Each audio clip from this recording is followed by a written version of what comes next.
नमस्कार, मैं हूं नीरज कुमार और आप देख रहे हैं मी मीडिया न्यूज। वक्त हो गया है आज के ताजा तरीन खबरों का।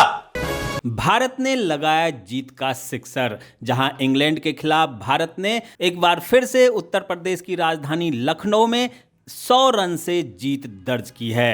जी हां, आईसीसी वर्ल्ड कप 2023 के 29वें मैच में टीम इंडिया की भिड़ंत इंग्लैंड के साथ हुई, जहां पहले बल्लेबाजी करते हुए भारतीय टीम ने स्कोर बोर्ड पर 9 विकेट गंवाकर 229 रन बनाए और इसके जवाब में इंग्लैंड की टीम मात्र 129 रन पर ढेर हो गई और भारतीय टीम 100 रन से जीत चुकी है। भारतीय टीम के इस जीत से जहां प्रशंसकों में खुशी है, वहीं अब वर्ल्ड कप जीतने को लेकर भारत की दावेदारी और भी मजबूत हो गई है। आंध्र प्रदेश के विजयनगरम जिले में विशाखापट्टनम से रायगढ़ जा रही एक पैसेंजर ट्रेन रविवार देर शाम पटरी से उतर गई। इस हादसे में कम से कम 3 यात्रियों की मौत हो गई है और 1 दर्जन से ज्यादा यात्री घायल हो गए हैं। दुर्घटना के कारणों की जांच की जा रही है और राहत बचाव कार्य में एनडीआरएफ की टीम को लगाया गया है। अखिल भारतीय ब्राह्मण महासभा के तत्वाधान में 26वीं भगवान परशुराम शोभा यात्रा का भव्य आयोजन आज अलीगढ़ में निकाला जाएगा, जहां कार्यक्रम में मुख्य अतिथि के रूप में प्रदेश के उप मुख्यमंत्री ब्रजेश पाठक शामिल होंगे। केंद्रीय मंत्री और अमेठी के सांसद स्मृति ईरानी आज 1 दिवसीय दौरे पर अपने संसदीय क्षेत्र अमेठी आ रही हैं, जहां वे कई ऐसे भाजपा नेताओं के घर भी जाएंगे जो शोक में डूबे हुए हैं, उनके साथ शोक प्रकट करेंगी। इसके साथ ही भादर ब्लॉक में त्रिसुंडी में स्थित SLMG बेवरेज की कोका कोला फैक्ट्री के उद्घाटन कार्यक्रम में भी शामिल होंगी। बता दें कि इस फैक्ट्री का उद्घाटन मुख्यमंत्री योगी आदित्यनाथ करेंगे। दिल्ली शराब घोटाला मामले में आरोपी दिल्ली के पूर्व डिप्टी सीएम मनीष सिसोदिया की जमानत याचिका पर सुप्रीम कोर्ट में आज फैसला सुनाया जाएगा। इससे पहले बेंच ने 17 अक्टूबर को मनीष सिसोदिया के जमानत पर फैसला सुरक्षित रख लिया था। वहीं मनीष सिसोदिया के वकील अभिषेक मनु सिंघवी ने कोर्ट में कहा था कि जांच एजेंसी के पास इस पूरे प्रकरण में सिसोदिया से सीधे जुड़ा हुआ कोई साक्ष्य नहीं है। सेवा नियमितीकरण सहित 10 सूत्री मांगों को लेकर झारखंड के करीब 5600 मनरेगा कर्मी आज झारखंड के ग्रामीण विकास मंत्री आलमगीर आलम के आवास का घेराव करेंगे। प्रधानमंत्री नरेंद्र मोदी आज से गुजरात के 2 दिवसीय दौरे पर रहेंगे, जहां वे राज्य को 5950 करोड़ रुपए की विकास परियोजनाओं का उद्घाटन और शिलान्यास कर तोहफा देंगे। वहीं इस यात्रा के दौरान पीएम नर्मदा जिले में स्टैच्यू ऑफ यूनिटी पर सरदार वल्लभ भाई पटेल को श्रद्धांजलि भी देंगे। साथ ही अंबाजी मंदिर में पूजा अर्चना करेंगे। मध्य प्रदेश विधानसभा चुनाव से पहले कांग्रेस में चल रही फूट की खबरों के बीच दिग्विजय सिंह ने प्रतिक्रिया दी है। दिग्विजय सिंह ने कहा है, मेरी सभी मतदाता भाइयों और बहनों से प्रार्थना है कि वे कांग्रेसी नेताओं में फूट के बीजेपी के भ्रामक प्रचार के झांसे में ना आए। कांग्रेस एकजुट है, हम लोग सब मिलकर काम करेंगे और बीजेपी को हराएंगे। जनबल जीतेगा, धन बल हारेगा। साथ ही दिग्विजय सिंह ने कहा कि मैं आज दतिया जा रहा हूं। दतिया में नरोत्तम मिश्रा के खिलाफ जनता में रोष है। मैं वहां जाऊंगा और जब कांग्रेस पार्टी के उम्मीदवार नामांकन दाखिल करेंगे तो मैं उनके साथ रहूंगा। दोस्तों, आगे बढ़ने से पहले आपसे रिक्वेस्ट है कि अगर आपने अभी तक इस न्यूज को लाइक और कमेंट नहीं किया है तो प्लीज लाइक और कमेंट कर दीजिए, क्योंकि आपके लाइक और कमेंट का मैं कब से इंतजार कर रहा हूं और जैसे ही आपके लाइक और कमेंट आते हैं हमारे खुशियों का ठिकाना नहीं रहता। और जैसा कि आपको पता है कि कमेंट करने वाले लोगों के नाम हम न्यूज के लास्ट में बताते हैं, इसलिए न्यूज को लास्ट तक जरूर देखें। उत्तर प्रदेश के मुख्यमंत्री योगी आदित्यनाथ ने राम मंदिर को लेकर बड़ी घोषणा की है। सीएम योगी आदित्यनाथ ने कहा है कि राम मंदिर निर्माण पूरा होने के बाद हर जिले से लोगों को प्रभु राम के दर्शन के लिए अयोध्या लाया जाएगा। जदयू के राष्ट्रीय अध्यक्ष राजीव रंजन सिंह उर्फ लल्लन सिंह ने रविवार को कहा कि प्रधानमंत्री नरेंद्र मोदी को अपने पार्टी के कार्यकर्ताओं पर अब भरोसा नहीं है। वह अब सरकारी तंत्र का इस्तेमाल अपने प्रचार प्रसार के लिए कर रहे हैं। केरल में धमाके के बाद हाई अलर्ट पर है दिल्ली, जहां सभी चर्च और मेट्रो स्टेशन की सुरक्षा बढ़ा दी गई है और चप्पे चप्पे पर पुलिस तैनात किया गया है।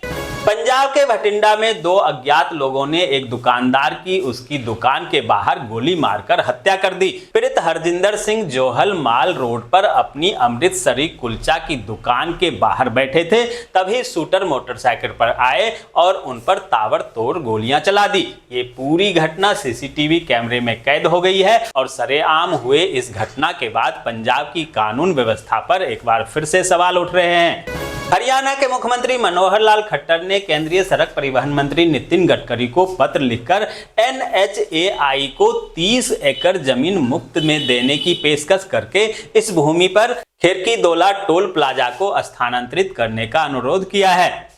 उत्तराखंड के पूर्व मुख्यमंत्री और कांग्रेसी नेता हरीश रावत ने बीजेपी सरकार पर हार के डर से निकाय चुनाव नहीं कराने का आरोप लगाया और कहा कि बीजेपी जानती है कि उसे हार का सामना करना पड़ेगा। छत्तीसगढ़ की कांग्रेस सरकार पर भड़के भाजपा अध्यक्ष जेपी नड्डा, कहा राज्य में 5 साल तक लगा रहा ग्रहण, अब है हटाने का समय। मध्य प्रदेश में गरजे अमित शाह, इशारों में राहुल गांधी पर कसा तंज, कहा इटली मूल के लोग मोदी सरकार के विकास को नहीं समझेंगे। हिमाचल प्रदेश के क्रिप्टो करेंसी मामले का तीसरा आरोपी गिरफ्तार कर लिया गया है, जहां अब तक इस मामले में 10 गिरफ्तारियां हो चुकी है, जबकि मुख्य आरोपी सुभाष अभी भी फरार बताया जा रहा है, जो विदेश में बैठा हुआ है। बताया जा रहा है कि SIT की टीम ने क्रिप्टो करेंसी के इस मामले में प्रदेश के 6 जिलों में 41 स्थानों पर छापेमारी की और महंगी गाड़ियां सहित लैपटॉप, पेन ड्राइव और संपत्तियों से जुड़े दस्तावेज को जब्त किया है। जम्मू कश्मीर की राजधानी श्रीनगर में आतंकी हमला में क्रिकेट खेल रहे पुलिस अधिकारी को आतंकियों ने बनाया निशाना, जहां घायल पुलिस अधिकारी को इलाज के लिए अस्पताल ले जाया गया। राशन पूर्ति घोटाले में फंसे पश्चिम बंगाल के मंत्री ज्योति प्रिय मल्लिक को बचाने के लिए उनकी टीचर बेटी सामने आई है। बेटी ने कहा कि उनके खाते से बरामद 3.37 करोड़ रुपए उन्होंने ट्यूशन से कमाए थे। महाराष्ट्र के deputy CM Ajit Pawar dengue के शिकार हो गए हैं। उन्हें डॉक्टरों ने आराम करने की सलाह दी है। एनसीपी अजीत गुट के नेता प्रफुल्ल पटेल ने ये जानकारी दी। बिलासपुर में प्रेस कॉन्फ्रेंस करते हुए कांग्रेसी प्रवक्ता संजय निरुपम ने बीजेपी पर हमला करते हुए कहा कि भाजपा का गुजरात मॉडल फेल हो चुका है और छत्तीसगढ़ मॉडल की देश में चर्चा हो रही है। राजस्थान विधानसभा चुनाव अभियान में बीजेपी में प्रधानमंत्री नरेंद्र मोदी के बाद सबसे अधिक मांग केंद्रीय गृह मंत्री अमित शाह और उत्तर प्रदेश के मुख्यमंत्री आदित्यनाथ की हो रही है और उसके बाद पूर्व मुख्यमंत्री वसुंधरा राजे सिंधिया के भी डिमांड बढ़े हुए हैं। वहीं प्रदेश में चुनाव अभियान का जिम्मा संभाल रहे केंद्रीय संसदीय कार्य मंत्री प्रहलाद जोशी के पास जिला इकाइयों ने सबसे ज्यादा मोदी, शाह और योगी के बाद वसुंधरा राजे की ही सभा कराने का आग्रह किया है। सुल्तानपुर जिलाधिकारी और पुलिस अधीक्षक द्वारा दुर्गा पूजा मूर्ति विसर्जन हेतु गोमती नदी के सीताकुंड घाट का निरीक्षण किया गया।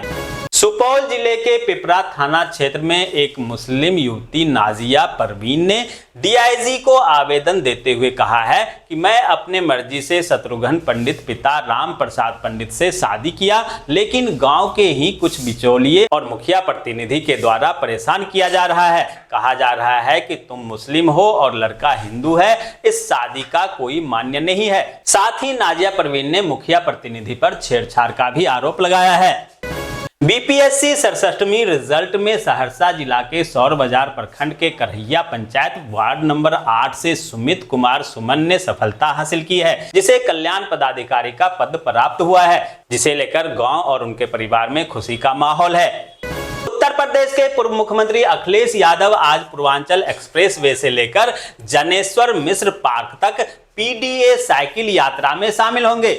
इस यात्रा का मुख्य उद्देश्य पिछड़ा, दलित और अल्पसंख्यक वोटर्स को जोड़ना है। छत्तीसगढ़ के युवा मतदाताओं के लिए कांग्रेस पार्टी की तरफ से एक मैराथन का आयोजन 30 अक्टूबर को किया जा रहा है।